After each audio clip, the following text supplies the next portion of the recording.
I'm Ricky, 32 years old, and I own a small but growing catering business in Boston. Cooking has been my passion since I was tall enough to reach the stove, and I've built my company from nothing but hard work and determination. When my cousin Melissa got engaged, I was genuinely happy for her.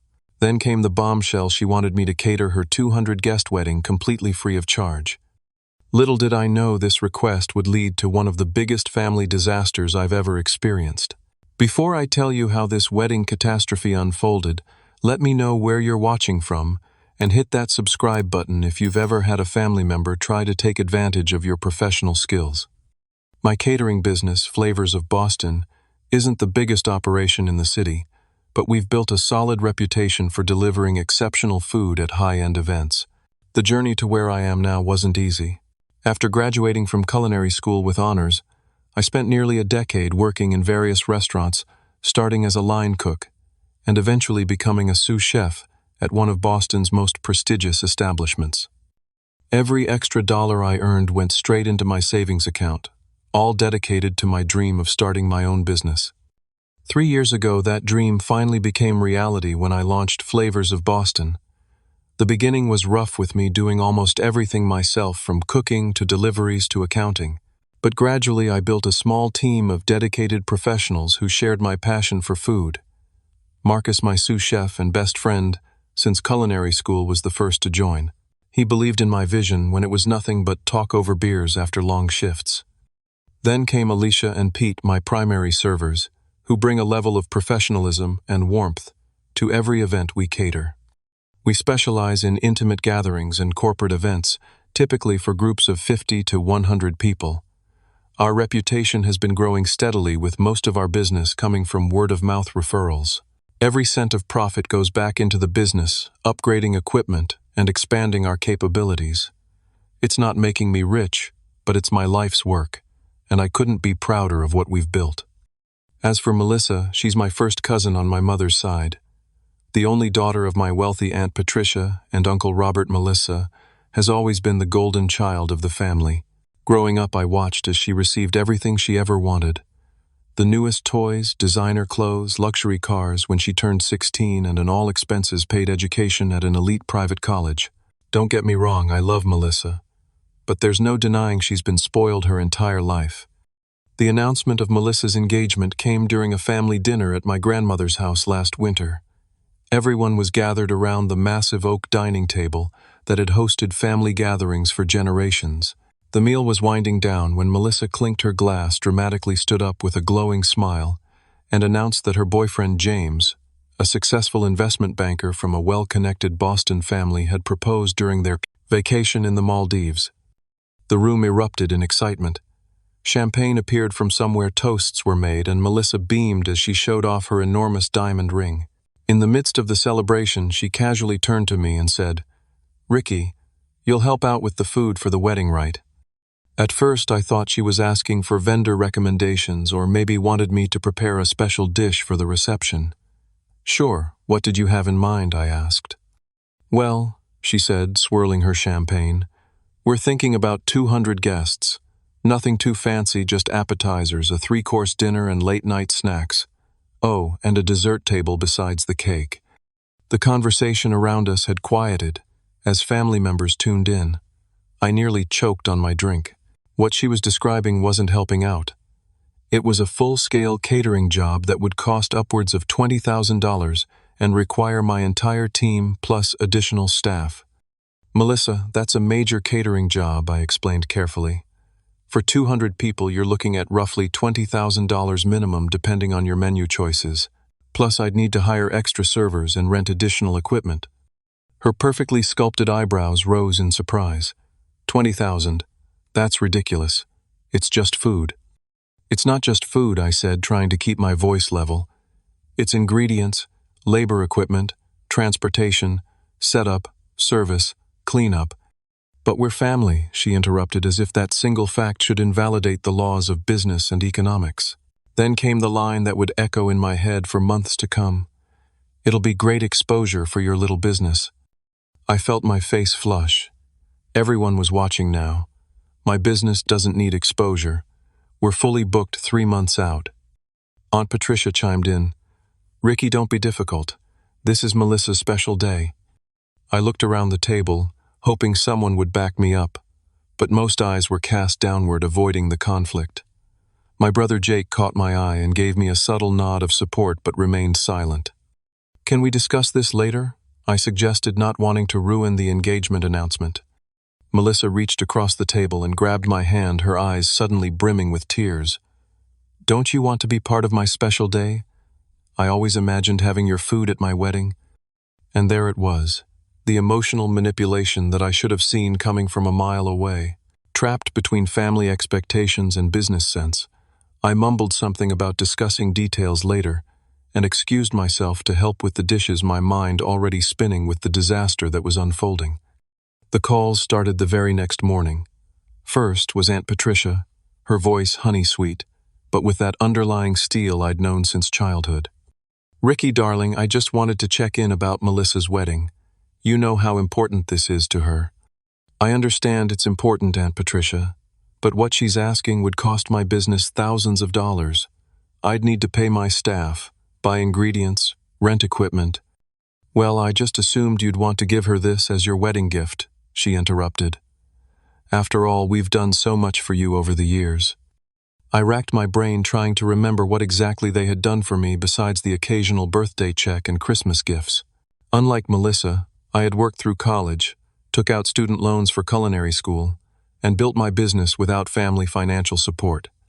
I'm happy to give her a wedding gift, I replied. But this would be like asking Uncle Robert to give her a free house as his gift. The comparison didn't land well. That's completely different, and you know it, she snapped, her sweet tone evaporating. Your uncle is a successful real estate developer. You just cook food. I bit my tongue to keep from responding with something I'd regret. I need to get to work, Aunt Patricia.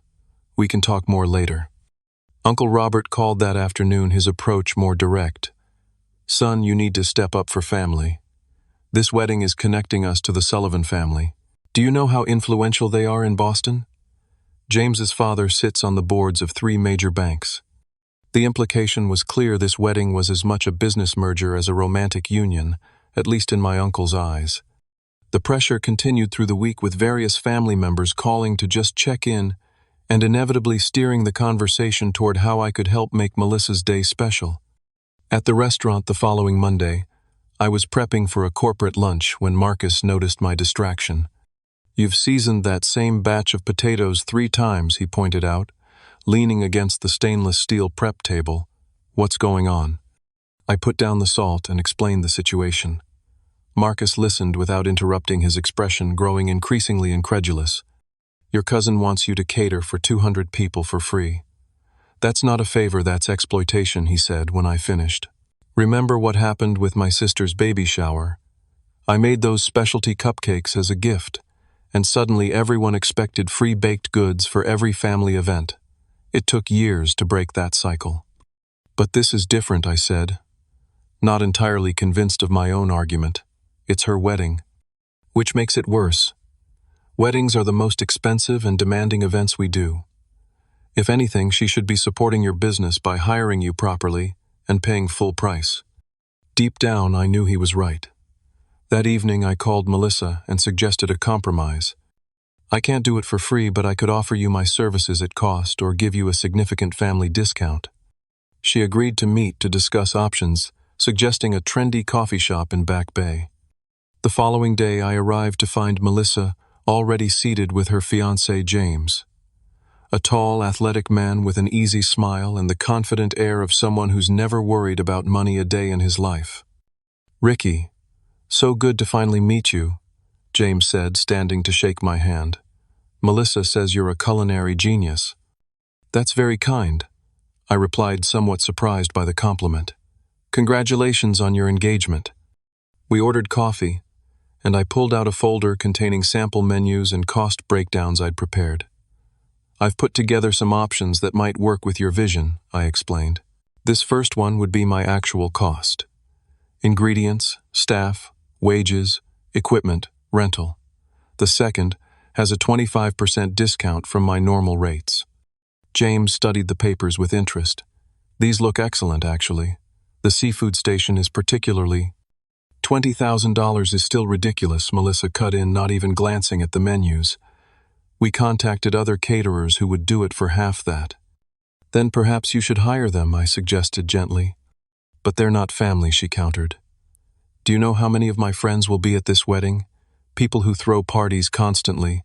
Other caterers would kill for this opportunity. I took a deep breath and decided to break it down as clearly as possible. Let me explain what goes into a wedding like yours. For 200 guests, we need approximately 400 pounds of ingredients costing roughly $6,000. My staff would include 8 servers working 12-hour days at $25 an hour. That's $2,400 in labor alone. Then there's equipment rental, transportation, liability insurance. But it'll be featured in Boston Society magazine. Melissa interrupted as if that settled everything. James's mother is on the board. Think of the publicity. Melissa James interjected carefully. Maybe we should consider Ricky's discount option. It seems reasonable. No, she said firmly. My cousin should want to be part of this special day. If he really cared about me, he wouldn't be nickel and diming my wedding. The conversation deteriorated from there. Melissa's voice rose with each exchange, drawing glances from nearby tables. When I tried once more to explain the financial reality, she burst into tears. I can't believe you're ruining this for me, she sobbed loudly. All I wanted was your support on the most important day of my life. James looked uncomfortable, caught between supporting his fiancée and recognizing the unreasonableness of her request. He mouthed sorry to me over Melissa's bowed head. I'd had enough. Standing up, I gathered my materials and said as calmly as possible, I love you, Melissa, but I can't do what you're asking. Call me when you're ready to discuss realistic options. Walking away, I felt a knot in my stomach. Part of me wondered if I was being selfish or overly rigid. The other part knew I was protecting not just my business but my self-respect. The Sunday after my disastrous coffee shop meeting with Melissa, our extended family gathered at grandmother's house for our monthly family dinner. These dinners had been a tradition since before I was born, a time when everyone set aside differences and came together over good food and conversation. This particular Sunday, however, the atmosphere was charged with tension from the moment I arrived. Grandmother's colonial-style home in Brookline had always been a sanctuary filled with the comforting smells of home cooking and the warmth of family. As I entered the familiar living room with its well-worn furniture and family photos covering every surface, conversations hushed momentarily before resuming with forced cheerfulness. Aunt Patricia barely acknowledged my greeting, busying herself with rearranging an already perfect table setting. Uncle Robert gave me a curt nod before returning to his conversation with my father. Only grandmother welcomed me with her usual warm embrace, whispering, "Whatever's happening, it will pass. Family always finds a way back to each other." I wished I could share her optimism. Dinner began pleasantly enough with discussions about the unusually warm spring weather and my cousin Thomas's new job. Then, inevitably, the conversation turned to Melissa's wedding plans. We found the most exquisite venue, Aunt Patricia announced. The Harrington Estate. They only host 5 weddings a year, but they made an exception for us because of Robert's connections. And the flowers will be imported directly from Holland, Melissa added. The florist says the arrangement will be absolutely breathtaking. My mother, always the peacemaker, asked, "Have you sorted out the catering arrangements?" The table fell silent. All eyes turned to me. "We're still figuring that out," Melissa said stiffly. I offered Melissa a significant family discount, I explained, trying to keep my voice neutral, but we couldn't come to an agreement on terms. Aunt Patricia put down her fork with a clatter. "Terms? She's your cousin, not a business client." "My business is my livelihood," I replied. "I employ people who depend on their salaries to pay rent and feed their families." "It's just one day," Uncle Robert joined in. "Surely you can make an exception." "Would you give away a house for free, Uncle Robert?" I asked. "Even to family?" His face reddened. "That's completely different. Real estate is a serious business. And catering isn't." My voice rose despite my efforts to stay calm. "All Melissa wants is your signature dish. At her special day," my aunt continued.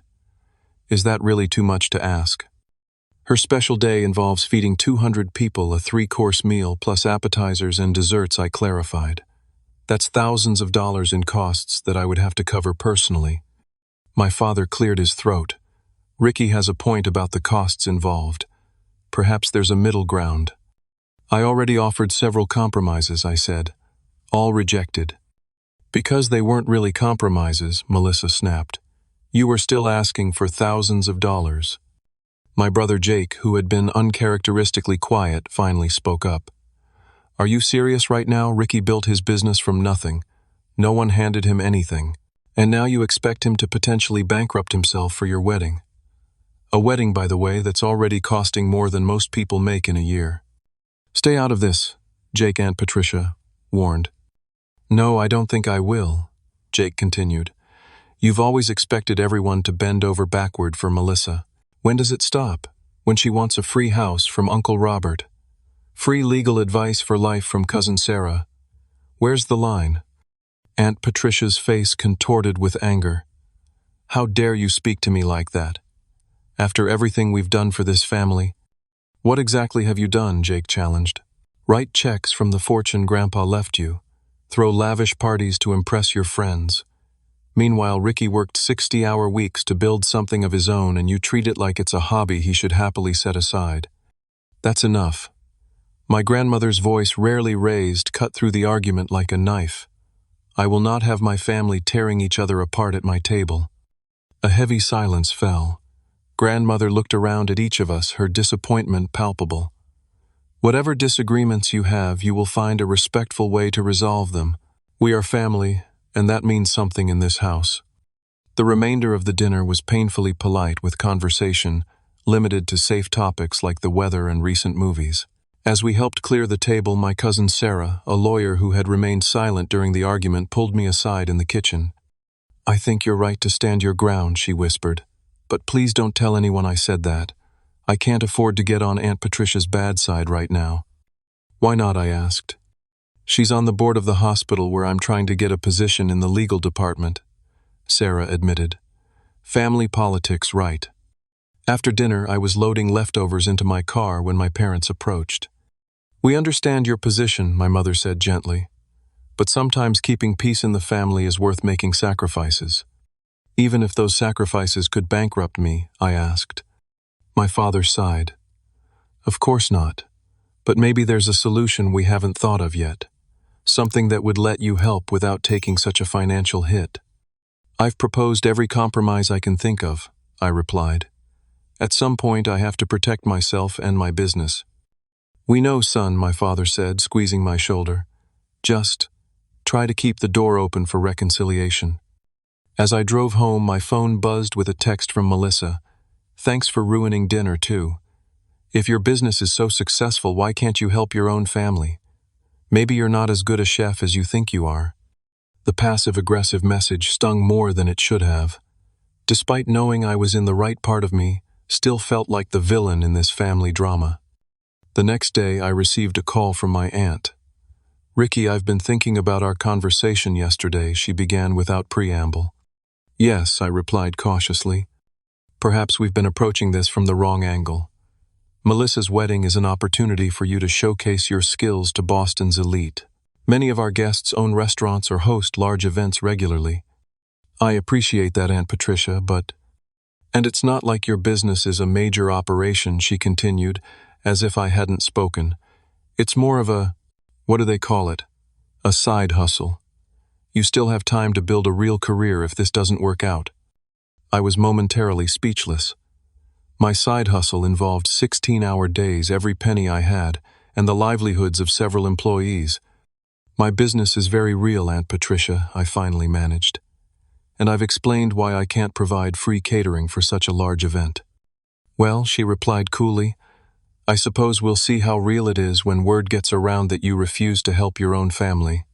Boston's a small town in some ways, Ricky. The threat was thinly veiled but clear: cooperate, or face potential damage to my reputation in the tight-knit Boston social circles where much of my business came from. As I hung up the phone, I realized the family divide was wider than I'd imagined, and the stakes were becoming uncomfortably high. 3 weeks after the tense family dinner, I was in the middle of a busy Friday night service at a corporate event when my phone started buzzing incessantly in my pocket. Assuming it was related to the event, I stepped into a quiet corner to check it. 6 missed calls from Melissa. It was nearly 9 o'clock. What could possibly be so urgent? I texted her quickly. In the middle of catering an event. Is everything okay? Her response came immediately. Need to see you. Coming to your restaurant after. My stomach dropped. Confronting Melissa during an active event was the last thing I needed, but there was little I could do to stop her. I alerted Marcus, who nodded grimly. I'll handle things here if she causes a scene, he assured me. The rest of the event passed in a blur of anxiety. We finished serving the main course and I was discussing dessert timing with the client when Marcus caught my eye and nodded toward the entrance. Melissa had arrived impeccably dressed in designer clothes that probably cost more than our monthly rent for the restaurant space. Keep things running, I told Marcus. I'll deal with this quickly. I approached Melissa, conscious of the curious glances from staff and guests. This isn't a good time, I said quietly. We're in the middle of service. This won't take long, she replied, her voice carrying more than necessary. I just need to know definitively. Are you going to cater my wedding or not? Several guests turned to look. I guided Melissa toward the small office at the back of the venue, closing the door behind us. You know my position, I said. I can't do it for free, but I've offered several compromises. Which aren't acceptable, she countered. Do you know what family means, Ricky? It means supporting each other. When you needed help. Moving into your first apartment, who rented the truck. When you were saving for culinary school, who gave you $500 for your birthday. I remembered the truck. Uncle Robert had indeed helped with that. And the birthday money had been generous. But these gestures, while appreciated, hardly equaled the $20,000 in services she was now demanding. I'm grateful for everything the family has done for me, I said carefully. But what you're asking would seriously harm my business. I have employees who depend on their paychecks. I have other clients who've booked us months in advance. More important clients than me, she challenged. Clients who are paying for our services, I clarified. Look, I want to be part of your wedding. I've offered to do it at cost. I've offered a significant discount. I've even offered to create a special signature dish just for your reception. But I can't do the entire event for free. Melissa's expression hardened. She stood straighter, smoothing her designer dress. So that's your final answer. You're choosing money over family.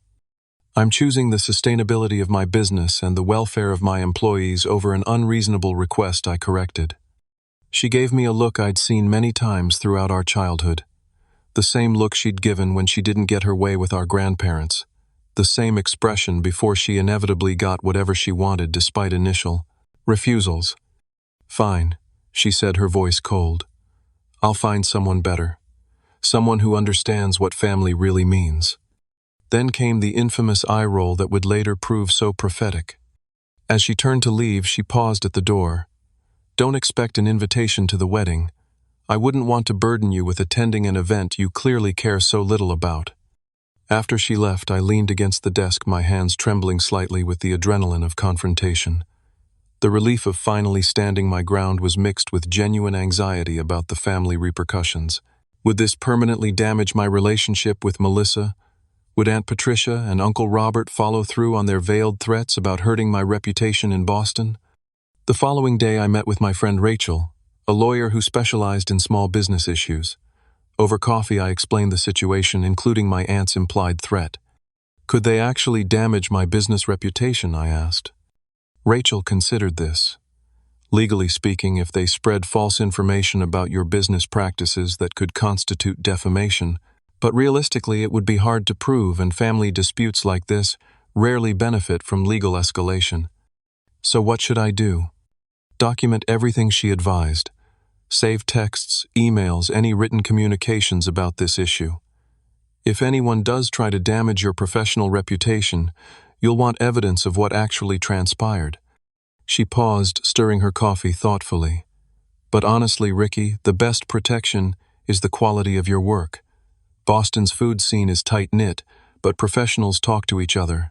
If your food and service are consistently excellent, A family squabble won't change that."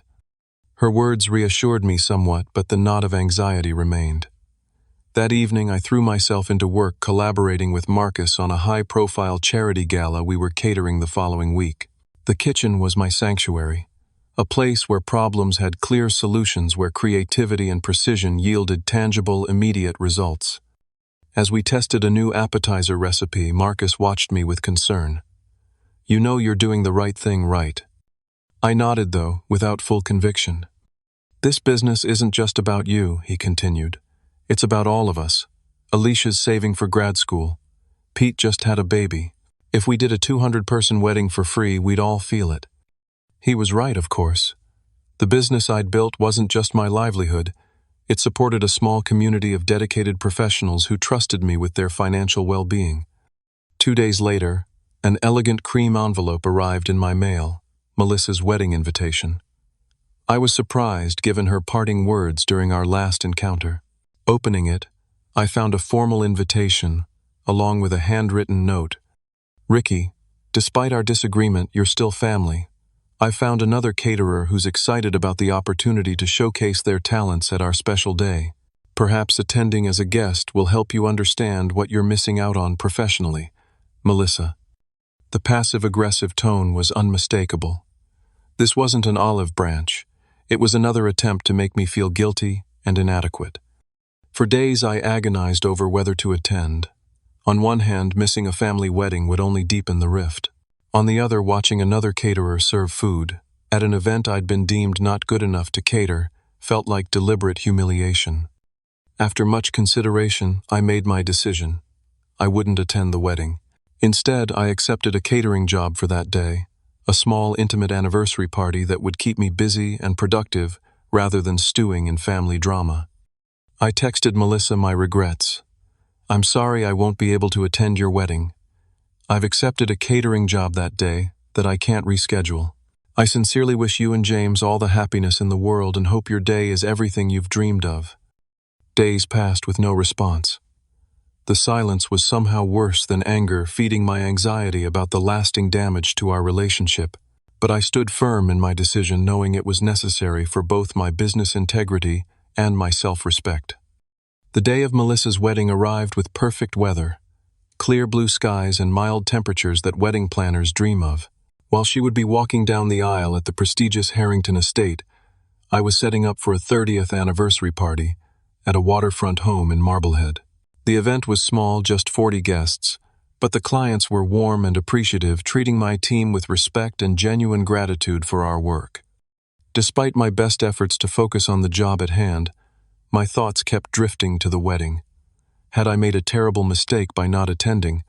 Would this decision haunt our family relationships for years to come?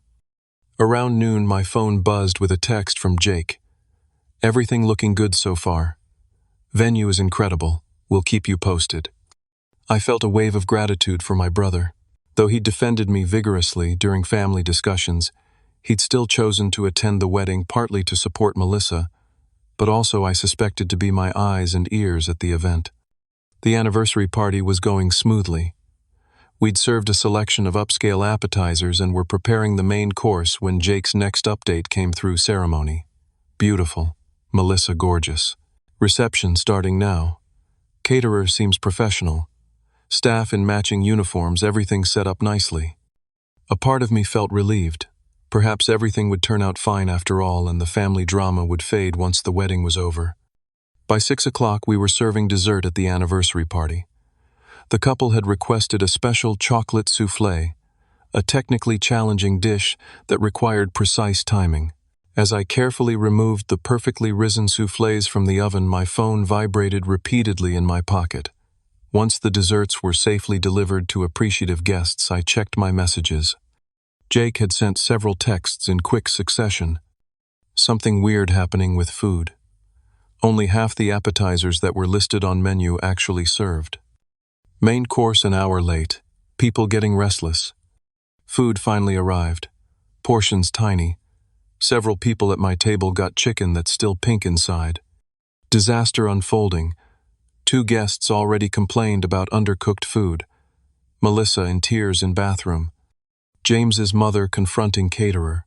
Apparently, they massively underbid to get the contract and weren't prepared for this size event. My stomach churned as I read the messages.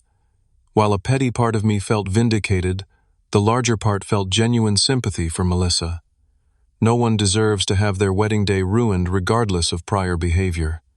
More texts followed throughout the evening. Several guests now sick. Someone called health inspector. James's father furious. Heard him telling Melissa they should have hired a professional instead of trying to save money. Caterer left. Just packed up and left after health inspector arrived. No dessert served. Reception ending early. James's mother telling everyone they're reconsidering their wedding gift, the house down payment. Melissa hysterical. As our event concluded successfully with happy clients and generous tips for the staff, I couldn't help but contrast it with the disaster unfolding at what should have been Melissa's perfect day. The final text from Jake came as we were packing up our equipment. Complete catastrophe. Many guests left early. James's parents having very public argument with Aunt Patricia and Uncle Robert about embarrassing their family and friends.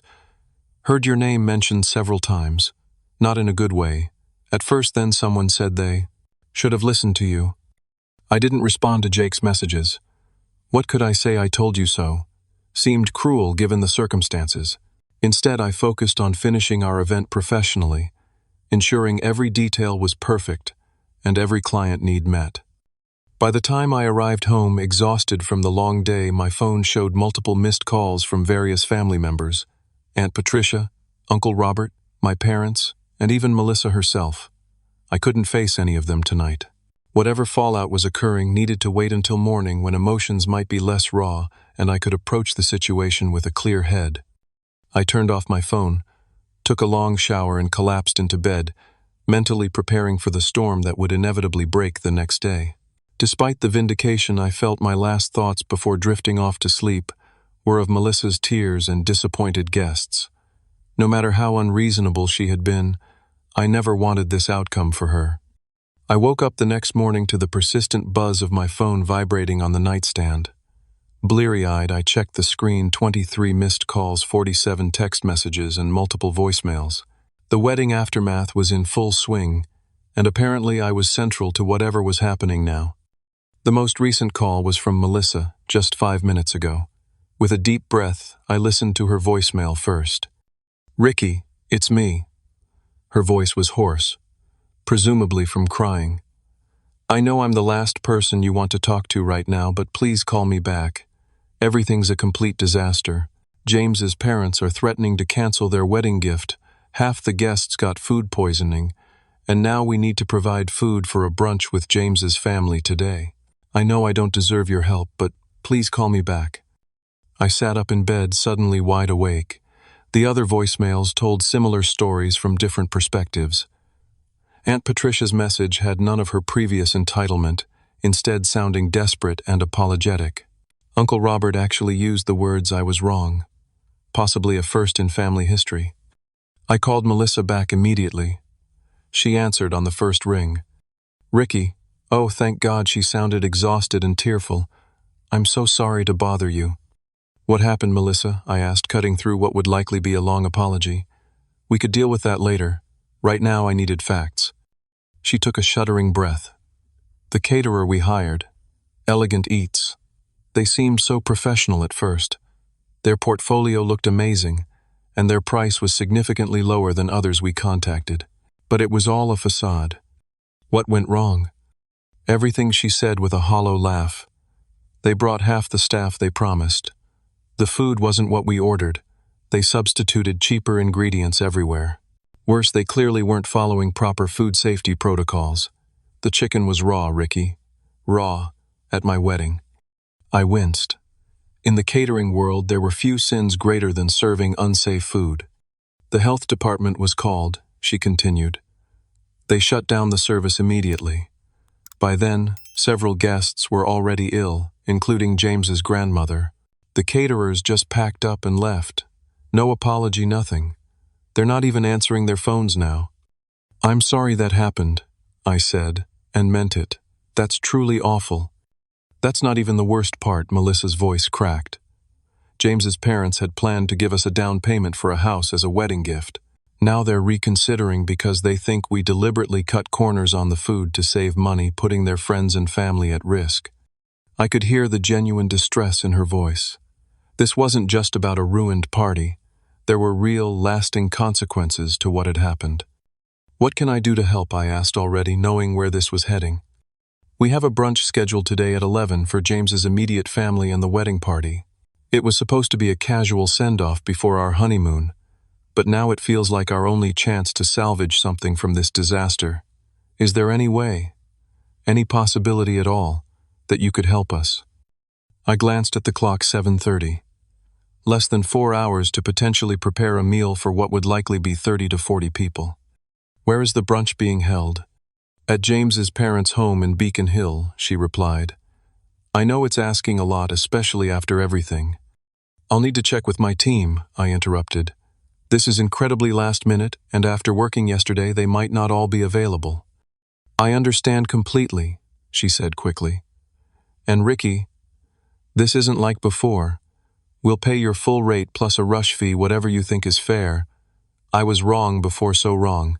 I should have valued your work properly from the beginning."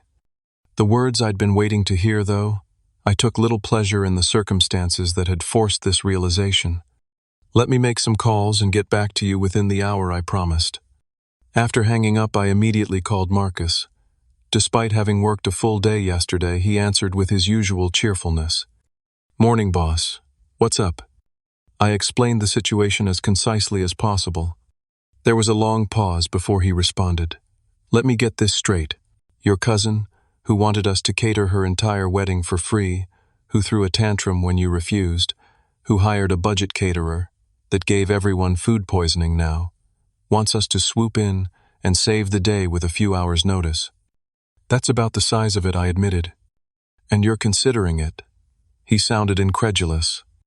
"She's family, Marcus, and she's offering to pay our full rate plus a rush fee. Are you sure you're not being manipulated again? This feels like another family obligation trap." It was a fair question, and one I'd asked myself. "I don't think so. This is different.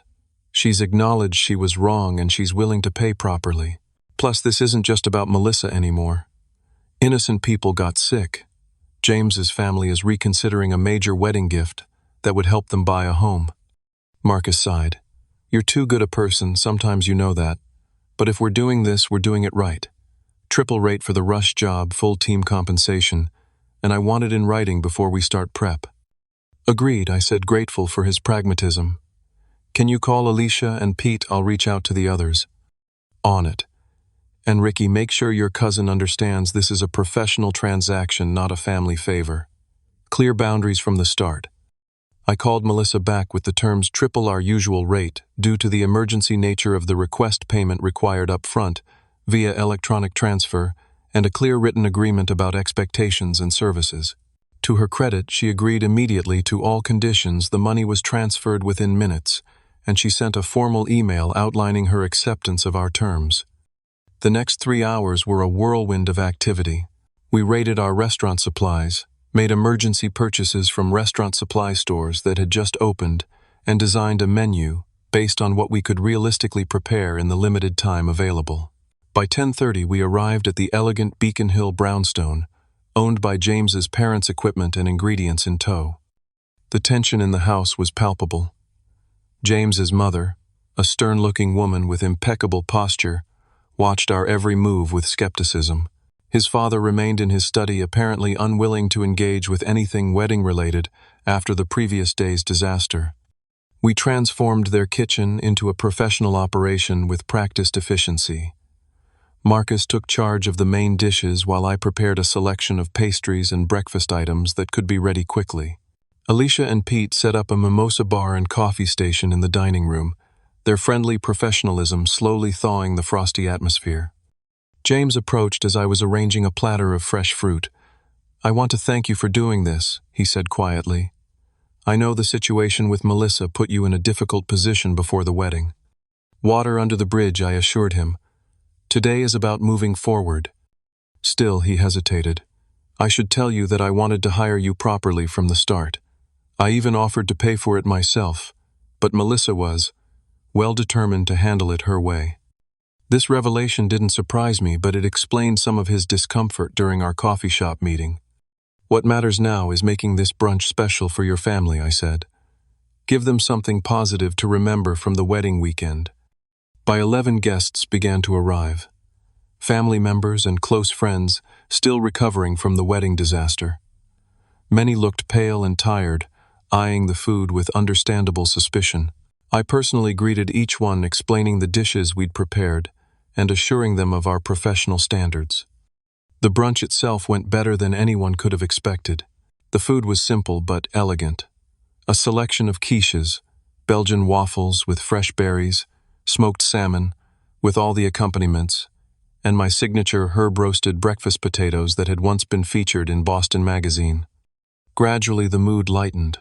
Conversation flowed more easily. Laughter occasionally broke through the earlier tension, and several guests made a point of complimenting the food. James's mother, initially so skeptical, pulled me aside mid-event. "This is exactly what should have happened yesterday," she said. Professional, elegant, and most importantly edible. Her attempt at humor was stiff but genuine. By the end of the brunch, the transformation was remarkable. James's father had emerged from his study, actually smiled at Melissa, and engaged in conversation with her parents. Whatever rift had formed was beginning to heal, buffered by good food and the relief of having salvaged at least part of the wedding celebration. As we packed up our equipment, Melissa approached me in the kitchen, her eyes red but dry. "I don't even know how to begin thanking you," she said.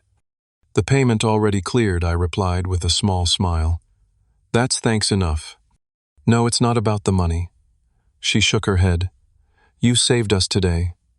After I treated you so terribly, you still came through when we needed help. I don't deserve your kindness." I paused in my work, turning to face her fully. "Family is complicated, Melissa. We fight, we make mistakes, we learn. Hopefully." "I've definitely learned," she said with a rueful laugh. "The hard way. I should have valued your work from the beginning. I was so focused on having the perfect wedding that I lost sight of what really matters." Marcus caught my eye from across the kitchen, giving me a subtle nod of approval. The genuine remorse in Melissa's voice was unmistakable. "Consider it a very expensive lesson," I said, returning to packing up my knives. "One that hopefully none of us will need to repeat." "Definitely not," she agreed. "And Ricky, your food really is amazing. I should have been proud to pay for it, not trying to get it for free." As we finished loading our vehicles, James approached with an envelope. "This is in addition to the agreed payment," he said, handing it to me. "A token of our appreciation for saving the day." Inside was a generous tip for the entire team, along with a handwritten note promising referrals to their extensive social network, not for exposure but as a genuine recommendation of our professional services.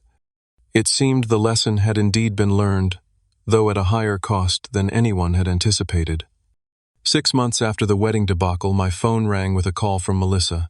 Our relationship had been slowly mending with occasional family dinners and tentative text exchanges, but this was her first direct call since the brunch. "Ricky, I hope I'm not interrupting anything important," she began. "Just reviewing some menu ideas," I replied. "What's up?" "I have a potential client for you. My friend Charlotte is hosting a charity gala next month for the Children's Hospital. After hearing about how you saved our brunch, she's interested in hiring Flavors of Boston." I was momentarily speechless.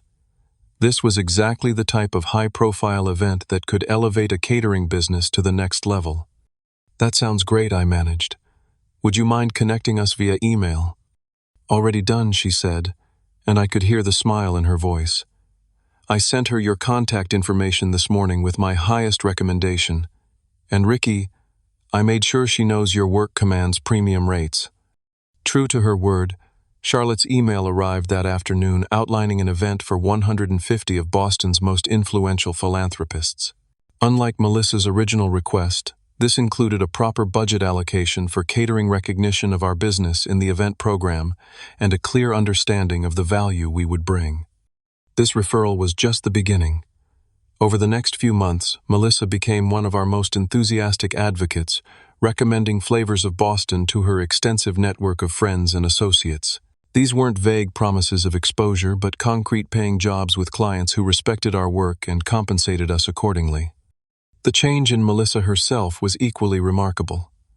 The wedding disaster had been a harsh but effective lesson in humility. She began showing genuine interest in my business, asking thoughtful questions about our operations, and even offering to help at a charity event we catered for a local food bank. During a family dinner at my grandmother's house, I watched in amazement as Melissa corrected Aunt Patricia when she suggested that her friend's daughter might want me to help out with her engagement party.